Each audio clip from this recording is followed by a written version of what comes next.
Welcome back to another episode of TV Inquiry. I believe this is episode 5. Yeah, 5. I have two great shows to talk to you guys about today. I'm really interested in both of them, but I'm going to be completely honest. I've only watched 2 episodes of each. And the only reason why is because I had to jump on and talk to you guys about these shows because they've been really, really fun, but I haven't heard any buzz about it, and that's the whole premise of the show. However, one has Idris Elba, and the other one, you're gonna have to wait and see. But the first show I'm gonna be talking to you guys about is called Hijack. Hijack is a limited Apple TV limited series that stars Idris Elba, Neo Maskell, Max Beasley, Ben Miles, and among a roster of talent. So, just to kind of give you a brief synopsis about this show, it is a tense thriller told in real time that follows the journey of a hijacked plane as it makes its way to London over a 7 hour flight while authorities on the ground scramble for answers. Sam Nelson, played by Elba, is an accomplished negotiator in the business world who needs to step up and use all his guile to try and save the lives of the passengers. But his high risk strategy could be his undoing. Now, I started this show about a week ago, and I'm kind of balancing a lot. I don't know if you guys binge watch like me. I think I found my own way of binge watching in the sense where I'll start something and kind of treat it like a weekly basis where because I don't want to finish it, but, um, and it's obviously that's the opposite of binge watching, but I started off with like 2 episodes, one, and then I jump to another show, and then so on and so forth. But so I did this about a week ago, um, and I did it while I was like on my day off, and I didn't know what to watch. I didn't know exactly kind of mood I was in, but the mood I was in, I was looking for was definitely like a BBC drama, because I just love the British accents, and also I just love the writing. Most in general, when it comes to BBC dramas, their writing is actually pretty exceptional compared to the US. Um, it sucks that they have to have their own streaming like BBC like app for their dramas because honestly, most of their series would probably be a big hit here in the United States, but that's until whatever. Um, I put it on, and at first I didn't know what I was gonna expect. It kind of was a slow burn in the beginning. You get introduced to all your characters through a couple scenes. Everyone's boarding this flight that's departing from Dubai. You even get to get in contact with the pilot, the captain. I mean, the captain, the co-pilot, everybody on staff that is on the plane. Some of the passengers that are in first class, business class, and then like economy. And it progressively keeps going. There are 3 young women who are coming from like I guess some type of tournament in Dubai, and so it picks up with kind of them. And at first you think that they're the center of the story, but it actually like sidetracks completely. And what you're really focusing on more is the people that hijack this airplane, because slowly but surely the pieces are like falling into place, but there's complications to the plan of hijacking, and there's people on board that are like, do you want to be another victim? And like they're talking amongst themselves trying to see if they want to even like comply, or if they want to just be like, hey, there's a lot of us and like 5 of them, but they got guns. um Enter Idris Elba, who at first notices the pattern of people and automatically starts sensing off who's who, in a very unique and very cool way, um because he's such an observer. So we kind of get a little bit about him. There's not much about what he's gonna do. His whole purpose of being on the plane is to go to New York, or actually London, um, to reconcile with his wife. And he goes on the plane, even though his against his wife wishes, because his wife is now dating somebody who is another character in there, um, and he's actually a cop. So there's that dynamic of the family at home separation. his son that they share, trying to get into a likeness to this newcomer who's going to basically essentially be his stepfather, and so forth. So there's already these dynamics building, right? And even between the passengers as well, there is a struggling, like, not struggling, but there's a family of four, and like this nosy lady that goes up and she goes like, there's headphones for that Nintendo Switch, and then this girl just goes off on her like, I'm a mother, yada yada yada, like f you, like pay attention to yourself, like don't worry about anybody else. It's a whole thing, things that honestly, like if you were encounter at a regular boarding, right? I think like that's the things that happen. You encounter the family, you encounter somebody who's like kind of nosy, and you encounter people that are coming back from a trip, and the realistic side of being able to capture so many different personalities on an airplane was a really big pro for me. But when it really starts to pick up is when one of the girls that I mentioned earlier finds a bullet round in the bathroom, and she starts to get upset. So she goes back to her seat, and one of the guys who's actually the hijackers pretends to be a friend and is like, "Oh, what did you find?" After that, it's just an enormous, just like domino effect of things that go bad, and before they know it, everyone's in their seat, getting a gun pointing to their head, getting devices removed, everything. One of the most integral scenes that I do appreciate about this movie, I mean, this show, this first episode, and what really got me was one of the airline staff. I forget the name of the position in the job. I'm sorry. Um, Flystress? No, I'm not even gonna try that. She is in love with the captain, but this is an affair, and the hijackers know about it, and the hijackers are trying to get into the cockpit, and so immediately they ask for one of the staff, who is Colette, played by Kate Phillips, and they take her to the cockpit, and then they're like, "Hey, we need you to open the door." And they're all seeing this through like video surveillance, because in the cockpit, the reality of that was that basically the captains and the co-pilot are just like, they only really pilot the plane when it's time to take off and to land, and everything else is set on autopilot. This is something I didn't know was true. I didn't know myself, but the more you know. And so therefore she is keep being held like, as ransom, as like, if you don't open this cockpit door, I'm gonna blow her heads off. And he goes, don't you know that we know? And it's like the whole thing just kind of spirals, and the captain goes, I'm gonna open the door, and the co-pilot is like, you're not gonna do that, because this is what they want, you're giving them what they want. And he turns over to her and he goes, look, I know what you think of me, and please don't look at me like this, but I'm gonna need to do this, because she's gonna die if it's not for me.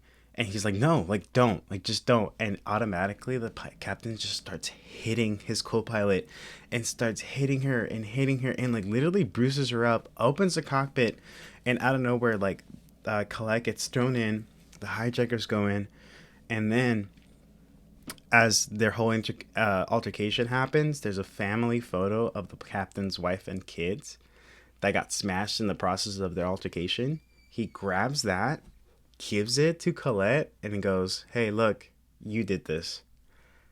And it was intense. It was like, I was like, whoa, all right, cool. This is already like building up. And it's just like the relationships and the dynamics and the tensions of everything going on top of it, like adding to the fact that they're already like in the sky, planes hijacked. See, like nobody understands what's going on, because they completely cut off communication. They cut off the Wi-Fi. They cut off their phones. They turned off the Wi-Fi. They left Dubai air security, so they can't really contact them. But there's little trails going on where the airline, like another, I should have googled this. position, like on the ground. He's all like, hey, was there a serious incident going on? What's happening? So there's already things happening. There's people on the ground that are like being connected to this flight. Enter Idris Elba again. After seeing all this commotion and after seeing some of the passengers trying to fight back, there's a gun that goes on the floor and it's right next to his character. His name is Sam Nelson, and the hijacker is like looking for the gun, and it's right behind him. Idris grabs the gun, and this is getting towards the end of the episode. Grabs the gun, looks at the guy, and hands him the gun, and he goes, "I'm gonna help you." And that's how the episode ends. And you're like, "What? Like, what kind of negotiator are you?" And so off the bat, it's a really great first episode. I know I kind of summarized it for you guys, but I do want you to watch it because the writing is really good. The direction of it is really good too. The cinematography in terms of like everything like that, like it's pretty good. The series director are Jim Field Smith and Mo Ali. Smith does 5 episodes. Mo Ali does the other 2, with writing credits of Jim Field Smith, George Kay, Fred Armesto, Adam Gillin, Catherine Moulton, Cam Odedra, Anna Maria Sisumbia. So I hope I pronounced those last names right. Give it a go. Give it a shot. I think you're gonna really like it. It's a British television show, like BBC true crime like drama. And I know I'm gonna go back to this. And the fact that it's a limited series and it's also takes place on a 7-hour flight, and each episode, and there's only 7 episodes in this, is pretty cool.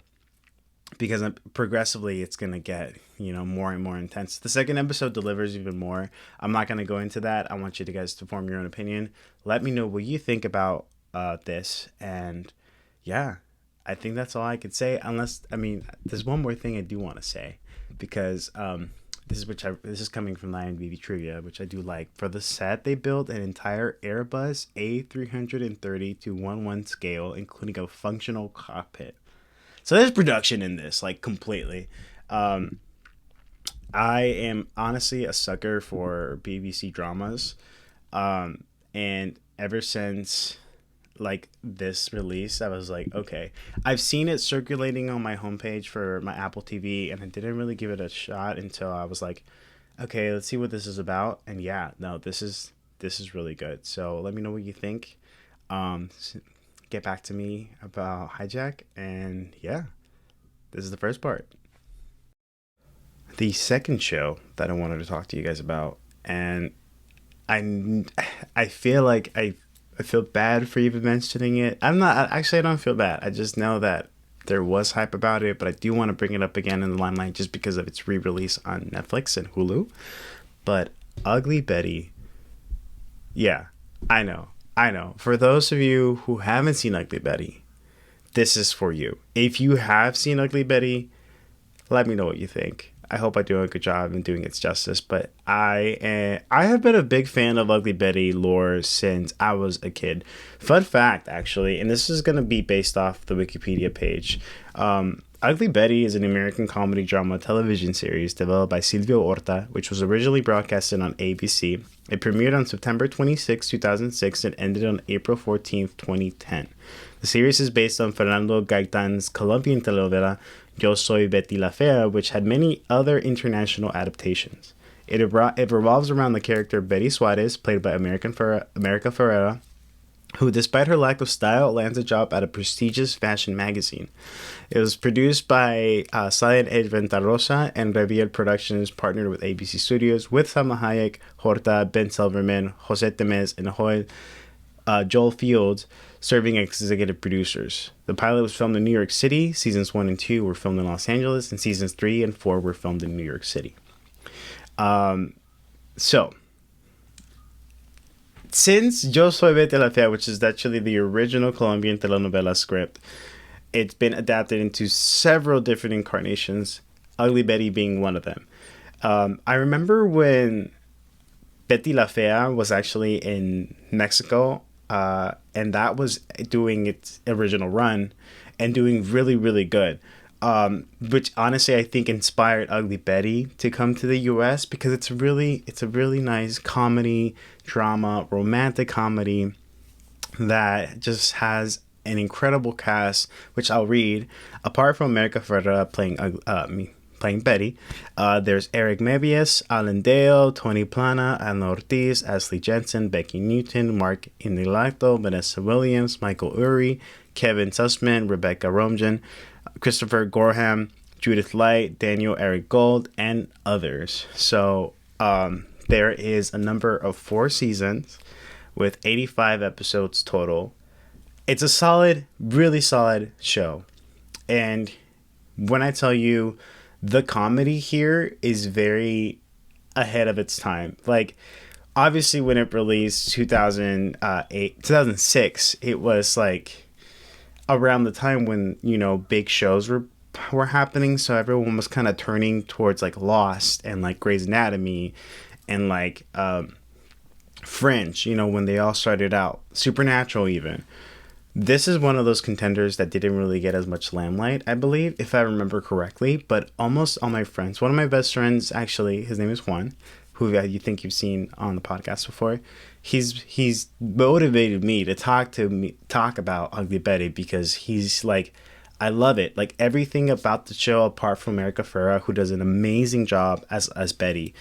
You root for the villains. You root for the people like that are kind of tearing Betty apart. And honestly, upon the first episode watch, it's so corny, but it's like campy and definitely deserves to be seen if you haven't yet. I know it went back on Netflix and it was originally on Hulu. I think you can watch it, you can stream and watch it on both, but I do recommend seeing this show because it's something that you can put on even though they're hour episodes and enjoy it and like not be as so mindless about it. What I love about it is that I know the story of Betty and I know how it ends, and it's basically a story of woman empowerment within a society, a hierarchy such as this fashion magazine, where Betty does the absolute most and gets her heart broken and, you know, is resilient and still comes out on top with respect. And there is arcs for these characters that automatically you think are never going to be able to redeem themselves, but they do. And there is just so much that I wish I could say a little more about. But for me, in terms of Betty La Fea, watching the telenovela, it was a very, very big and inspiring time because I saw this with like my sisters and my mom, and it, even as dramatic as it was, it had some really hardcore themes in there about, you know, what society really sees and expects from a woman, but also just like the levels of like an establishment that's supposed to be kind of generated towards female culture, but it's run by men, and so forth. And so I think it's one of the interesting and captivating things about Betty, that even though it doesn't get as political as you think it sounds like, there's a heartfelt message there, and it's basically it's a tale as old as time if you kind of think about it, where, you know, there's more importance in brains and beauty, but there's a mixture of both, and that can transcribe into being something so beautiful, apart from its original standing. So I think it was a really good time for Betty La Fea, or Ugly Betty, to re-release right now, because I think it's one of those shows that just has gained a cult following, and, you know, despite ABC and like canceling the series due to low ratings, now it's the time to kind of pay its flowers, because every show starts off like that. Also too, you got to think about it, 2006 it ended 2010. It probably went through the writer's strike, like just like we're happening right now. So that's probably why the show kind of fell off. But from what I know and from what I'm gathering from other people that have finished the series, the show stays consistent, like completely. And the writing doesn't fall off as bad. Or I don't know. The writing doesn't fall off, period. I'm not going to second guess it until I get there. But for those who have seen the show, let me know if I'm wrong. There was a time where there was a discussion to make an Ugly Betty movie. Just to finish off the season, I believe, or the series, but, you know, that never happened. But it's one of the shows that you have to see it to like it, and it's a great. I think America Ferrera is the heart of the show, of course, because she's the lead. I got off seeing Barbie and obviously seeing her in that, and I was kind of itching for more of her. Apart from Supermarket, like I love Supermarket. If you haven't seen Supermarket, I'm gonna talk about it in the next episode, because Supermarket is another show that stars America Ferrera and hasn't had that much hype.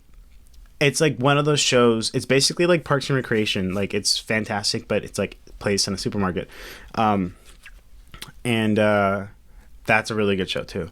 But this one is one of the, I think, one of the shows where I think America Ferrera gets to really shine, because she is, apart from being physical comedy, she is so charming, and you get to really feel for her character, and you want her to succeed in a world that's so crazy and manic, but it's reality at the same time, because she is in a league above her own.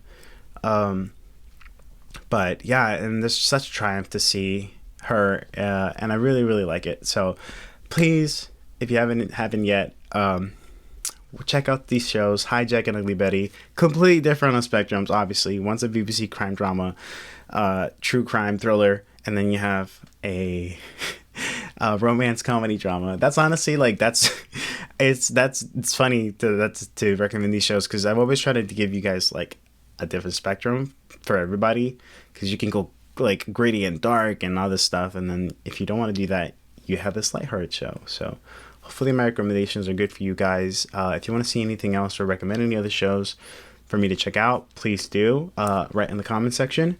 Don't forget to turn on the notifications, because we do drop episodes every Wednesday, with some movie releases, release spoilers on Fridays. Adam has TV news. Movie news Monday on Mondays, and of course TV inquiries every other Thursday. So again, thank you so much for listening to me blabble about shows that I continually watch, and give Hijack a good show. I mean, a good viewing. Same thing with Ugly Betty. And please let me know on the comments if you did like my recommendations or if you didn't. And if so, as always, I'm Miguel, and this was TV Inquiry episode number 5. Sic Parvis Magna.